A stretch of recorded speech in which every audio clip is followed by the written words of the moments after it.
Sim, rapaziada, o Palmeiras conseguiu aí uma virada heróica na semifinal da Libertadores e conseguiu sua classificação para enfrentar o Flamengo aí na final da Libertadores 2025. Veja aí o choro do Abel Ferreira, bastante emocionado com essa vitória heróica do Palmeiras, e a reação do pessoal aí do Troca de Passes, espantados com a atuação do Palmeiras. Uma noite mágica no Allianz Parque e realmente foi uma atmosfera incrível e o torcedor do Palmeiras empurrou o time para uma goleada. 4-0 sobre a LDU. Com esse resultado, o Palmeiras avança mais uma decisão de Libertadores. Agora a história é a seguinte: Abel Ferreira disputou 6 Libertadores até agora desde que chegou ao Palmeiras e chega à sua terceira decisão. Então teremos mais uma vez uma decisão entre dois times brasileiros. Palmeiras e Flamengo vão se enfrentar na grande decisão da Libertadores. Vamos falar muito sobre a classificação do Palmeiras de hoje, o grande jogo de Alan. O menino entrou e arrebentou com a partida, foi a surpresa na escalação, e também já vamos começar a conversar sobre a grande decisão que será entre brasileiros, Flamengo e Palmeiras em Lima, no Peru. Tô aqui com Carlos Eduardo, o Mansur, com o Alex e com vocês aí de casa. A hashtag Troca de Passes já tá aqui, ó, embaixo da sua tela, hashtag Troca de Passes. Vá lá no X do Twitter, mandem as suas mensagens pra gente, tá legal? Daqui a pouco eu vou dizer também qual é a nossa enquete da noite, certo? Se preparem. Tudo bem, senhor? Grande noite de Libertadores. O Abel disse: preparem-se para uma noite mágica. Ele também disse: 90 minutos é muito tempo dentro do Allianz Parque. E as frases de efeito, que imagino que vão virar produtos de marketing do Palmeiras, porque são frases impactantes, e deram certo porque o resultado favoreceu para que essas frases também se tornem constantes na boca do torcedor. O Palmeiras está em mais uma decisão, Mansur. Boa noite. Boa noite, Felipe. Boa noite, Alex. Todo mundo que assiste o Troca, o mais impressionante foi que em dado momento do jogo parecia questão de quando e não de si, né? Especialmente, eu acho que o gol o gol do 2-0, o gol do Bruno Fux antes do intervalo, ele meio que pavimentou ali um caminho que era difícil não acreditar que ia acontecer a virada daquela altura. E assim, pensando, é lógico que a história da Libertadores, ela vem de muito tempo, vem desde do meio do século passado. Mas se a gente juntar todos os elementos dessa final, eu acho que a gente está diante de uma das maiores finais da história. E, dizendo sem medo de errar, eu acho que é a maior final desse século na Libertadores, possivelmente.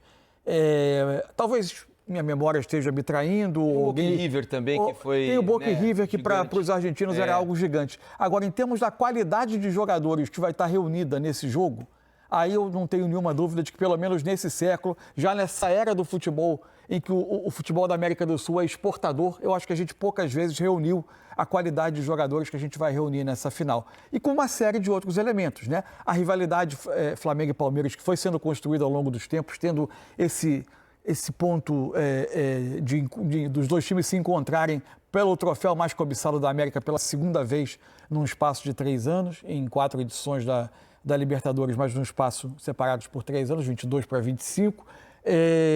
A decisão de quem é o primeiro tetra da Libertadores do futebol brasileiro,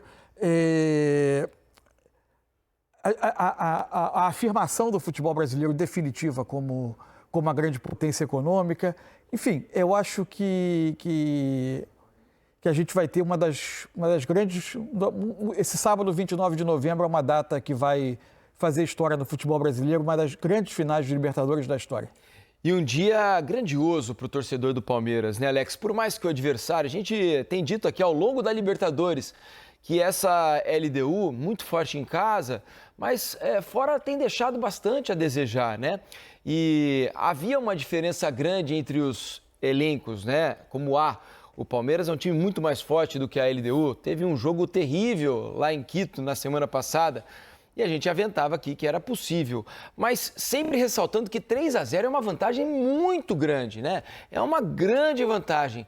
Ainda assim, o Palmeiras muito ligado em campo, ligado no 220, né, apoiado pelos seus 40 e poucos mil torcedores no Allianz Parque, fez um jogo de time grande, fez um jogo de time que conhece o caminho do título da Libertadores e com participação importante de jogadores muito diferentes. Um começando a carreira no clube, sendo absolutamente decisivo, com uma personalidade incrível, né? Não estava nas prévias aí para que ele começasse o jogo. Estou falando do Alan. Jogou demais o moleque, E depois o Veiga, né? Com toda a sua experiência, um cara grande, já com 2 títulos de Libertadores no currículo, entra na segunda parte para fazer 2 gols e classificar o Palmeiras. São grandes histórias dentro do mesmo jogo, não, Alex? Boa noite. Boa noite, Felipe, Cadu Mansa, todo mundo que está em casa. É impressionante o que o futebol ele te dá condição, possibilidade, oportunidade de realizar dentro de um campo, desde que você seja bem dirigido, com bons profissionais, com interesse, né? Porque muitas vezes a gente vê que um jogo de futebol parece que é só mais um jogo, né? E que muitos clubes, muitos profissionais acabam lidando. Por isso que a gente acaba vendo muito mais hoje Palmeiras e Flamengo, não somente pelo investimento. A gente até viu anos, de repente, do Flamengo piores, até de repente, do que a gente viu de... Não anos, mas momentos do Flamengo até pior do que do Palmeiras. Por quê? Porque o Flamengo também teve vários comandos e o Palmeiras nesse mesmo comando. E é impressionante o que o clube, o que seu treinador... Eu imagino o orgulho, lógico, do torcedor, mas de um presidente que paga a conta. Pois é. Né? Porque tem aquela questão que você fala, poxa vida, deixa de pagar porque não tá valendo a pena. Como a gente vê no Campeonato Brasileiro, entre outros aí, que não faz jus à camisa que, pelo menos dentro do campo, no momento com a atitude, a camisa que se veste, aquele campeonato que se joga. E o que o Palmeiras faz hoje realmente é um jogo totalmente ao contrário do que ele fez lá em Quito, porque lá foi o pior jogo do Palmeiras no ano. Infelizmente coincidiu lá, a altitude pode ter trabalhado um pouco, mas enfim, lá foi o pior jogo. Só que você pega um treinador desde lá, que ele tem realmente uns gatilhos, umas colocações, um entendimento, uma sensibilidade para conseguir mexer, entender a cabeça do ser humano naquele momento e mexer com essa cabeça para poder fazer momentos, construir, vamos dizer, momentos como ele construiu agora. E do Alan